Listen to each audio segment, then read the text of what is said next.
Assalamualaikum warahmatullahi wabarakatuh. Sebelum mengawali presentasi yang ingin saya bawakan, terlebih dahulu izin untuk melakukan perkenalan diri. Perkenalkan, nama saya Ardian Rasendria Prakoso dengan NIM 210018434. Di sini saya membawakan presentasi dalam rangka memenuhi tugas uji kompetensi 1, analisis dan perancangan perangkat lunak. Pada presentasi yang ingin saya bawakan ini, terdapat beberapa topik pembahasan. Topik pembahasan yang pertama yaitu pendaftaran WhatsApp Group APPL, kemudian pendaftaran GitHub, pendaftaran judul aplikasi project, pembuatan proses bisnis, pembuatan dokumen SRS, dan terakhir use case diagram. Pada pembahasan yang pertama yaitu pendaftaran WhatsApp Group APPL. Dengan langkah yang pertama yaitu membuka URL join yang telah diinfokan di kelas. Langkah selanjutnya yaitu bekerja sama dengan rekan untuk mengcapture bukti kepesertaan gabung di grup WA tersebut. Sesuai instruksi yang telah diberikan, bisa dilihat pada gambar di samping bahwa nama saya sudah tercantum dalam grup APPL yang ditandai dengan garis hijau. Kemudian hasil tersebut diberi format APPL 2023, tugas 01A, kelas, NIM, nama mahasiswa, dan .jpg, dan diunggah dalam media tugas sesuai batas waktu dengan mengonfirmasi nomor WA tersebut dalam media teks online. Pada pembahasan yang selanjutnya yaitu pendaftaran GitHub. GitHub adalah salah satu media online yang digunakan untuk kolaborasi programmer atau developer yang terdiri dari personal maupun tim dalam mengerjakan pemrograman, dan dapat digunakan untuk mengetahui pengelolaan versioning dari proses pengembangan perangkat lunak tersebut. Instruksi yang pertama yaitu jika sudah berhasil verifikasi dan login dalam aplikasi GitHub, langkah yang kedua yaitu men-screenshot halaman profil tersebut dengan format nama file APPL 2023, tugas 01B, kelas, NIM, nama mahasiswa, .jpg, dan diunggah dalam media tugas. Dan tidak lupa menempelkan URL profil GitHub tersebut dalam fasilitas online tag di media tugas. Pada gambar di samping adalah hasil capture dari profil GitHub saya dengan username Ardian Prakoso. Pada pembahasan yang selanjutnya yaitu pendaftaran judul aplikasi project. Instruksi yang pertama yaitu membuat kelompok atau tim yang terdiri dari 2 mahasiswa di kelas, dan setiap kelas dan tiap anggota mendapatkan job desk tiap tahapnya secara merata. Kemudian memberi nama timnya dengan branding layaknya tim project IT. Kemudian menentukan judul, topik, dan lain-lain. Setelah itu membuat thread forum dengan menuliskan nama tersebut. Nah, pada gambar di samping adalah hasil dari instruksi tersebut bahwa saya bekerja sama dengan rekan saya yaitu Aditya dengan nama tim DevLogic. Topik project yaitu aplikasi rekrutmen karyawan berbasis web dengan nama aplikasinya yaitu Job Vacancies.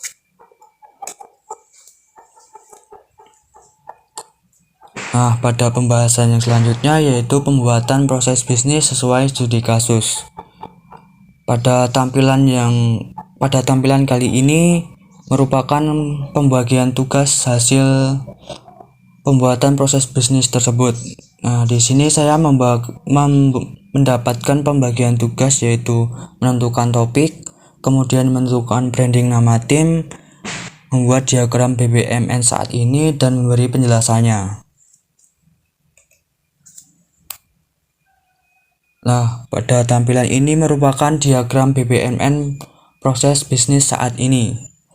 Gambaran proses bisnis yang berjalan pada saat ini mengenai proses perekrutan dan seleksi pegawai pada perusahaan yang melibatkan user, pelamar, dan perusahaan.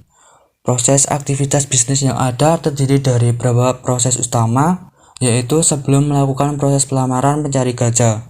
Terlebih dahulu mengisi data diri, setelah itu pencari kerja dapat melihat lowongan yang tersedia pada perusahaan dan melakukan proses lamaran pekerjaan dengan menekan tombol lamaran pada list lowongan pekerjaan.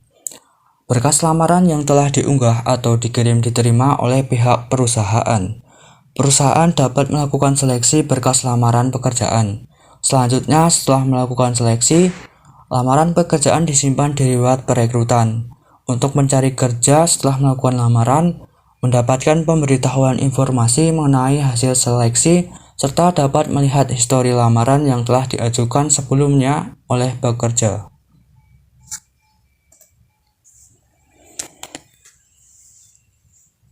Selanjutnya yaitu BPMN proses bisnis yang diharapkan. Pada proses pelamaran dan perekrutan karyawan terdapat beberapa aktivitas yang diharapkan. Aktivitas yang diharapkan yang pertama yaitu pencari kerja melakukan pendaftaran akun terlebih dahulu untuk mengakses aplikasi.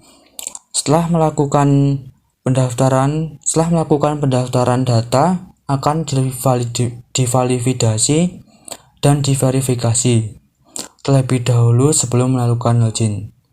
Setelah verifikasi dan valid, maka pencari kerja dapat mengakses aplikasi. Nah, aktivitas yang diharapkan selanjutnya yaitu pencari kerja mengisikan form data diri dan memilih lowongan pekerjaan.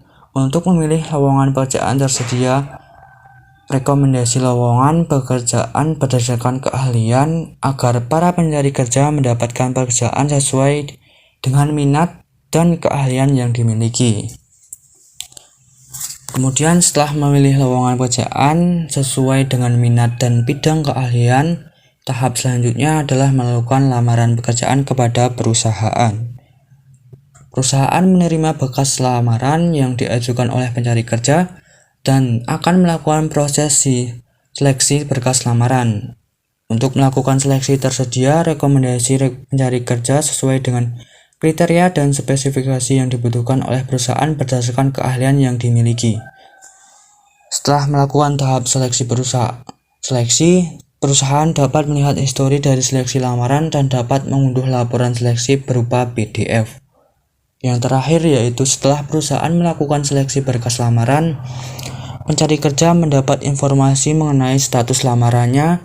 Jika status lamaran diterima, maka dilanjutkan melakukan tahap lainnya seperti tes atau wawancara offline. Pada pembahasan yang selanjutnya yaitu pembuatan dokumen SLS dalam kebutuhan fungsional. Yang pertama yaitu memberitahu lowongan. Kepala SDM tertentu harus menginformasikan detail tentang lowongan tersebut kepada kandidat.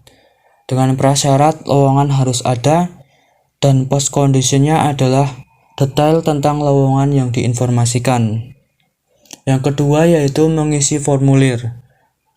Formulir online diisi oleh kandidat, HR Head memproses pengisiannya. Kepala SDM memilih daftar kandidat yang memenuhi syarat. Dengan syarat formulir online harus ada, semua bidang wajib harus diisi oleh kandidat. Dengan post condition, formulir yang diisi disimpan dalam sistem informasi untuk diproses. Formulir yang sudah diisi dikirim ke HR. Kepala SDM menghasilkan daftar kandidat yang memenuhi syarat. Kemudian pada pembuatan dokumen SRS pada kebutuhan fungsional yang selanjutnya yaitu proses wawancara. Wawancara dilakukan oleh kepala SDM yang memiliki lowongan. Daftar kandidat terpilih diperoleh setelah proses wawancara. Dengan prasyarat pekerjaan dengan cermat dan memastikan lamaran bahwa resume sesuai dengan apa yang dicari perusahaan dan apa yang akan dikenakan untuk diwawancara. Kemudian yang terakhir yaitu status. Kandidat diberitahu tentang pemilihan pekerjaan dan kandidat menerima pekerjaan itu untuk mengisi kekosongan tersebut, atau kandidat menolak surat penawaran aplikasi kandidat tolak. Dengan precondition kandidat dipilih untuk pekerjaan itu Post kondisinya yaitu kandidat menerima atau menolak tawaran tersebut.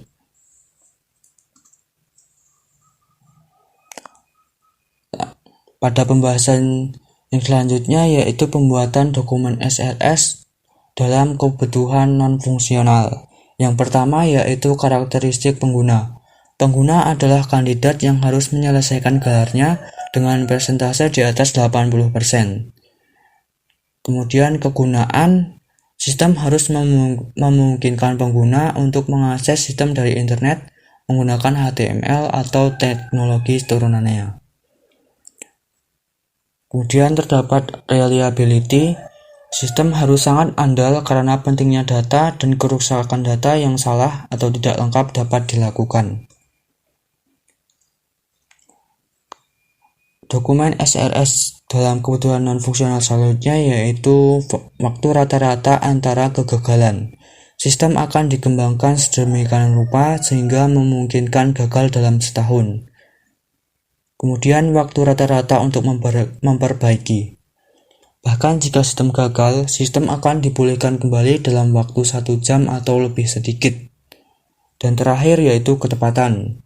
Keakuratan sistem dibatasi oleh keakuratan kecepatan di mana pegawai dan pengguna menggunakan sistem. Nah, pada pembahasan yang terakhir yaitu use case diagram. Use case diagram merupakan gambaran atau representasi dari interaksi yang terjadi antara sistem dan lingkungannya. Pada gambar di samping adalah hasil dari kerjasama kami. Di sini terdapat 2 aktor yaitu pelamar kerja dan perusahaan. Untuk penjelasannya yaitu pada bagian yang selanjutnya. Di sini dapat dilihat aktivitas yang bisa dilakukan pelamar kerja. Yang pertama yaitu pelamar melakukan registrasi akun terlebih dahulu untuk mengakses aplikasi. Kemudian pelamar dapat mengelola profil. Pelamar melihat lowongan pekerjaan yang tersedia untuk mengisikan form data diri nantinya. Kemudian pelamar dapat melihat rekomendasi lowongan pekerjaan berdasarkan keahlian agar para pencari kerja mendapatkan pekerjaan yang sesuai dengan minat dan keahlian yang dimiliki. Pelamar melamar pekerjaan pada perusahaan dan terakhir pelamar dapat melihat histori lamaran. Penjelasan use case diagram pada aktor perusahaan yaitu yang pertama, perusahaan dapat mengelola profil, perusahaan dapat mengelola lowongan pekerjaan sesuai dengan kriteria atau spesifikasi yang dibutuhkan oleh perusahaan berdasarkan keahlian yang dimiliki. Dan terakhir, perusahaan menerima berkas lamaran yang diajukan oleh pencari kerja dan akan melakukan proses seleksi berkas lamaran. Setelah melakukan tahap seleksi, perusahaan dapat melihat histori dari seleksi lamaran dan dapat mengunduh laporan seleksi berupa PDF. Sekian presentasi yang dapat saya sampaikan.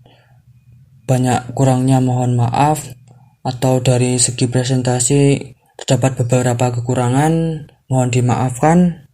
Akhir kata, wassalamualaikum warahmatullahi wabarakatuh.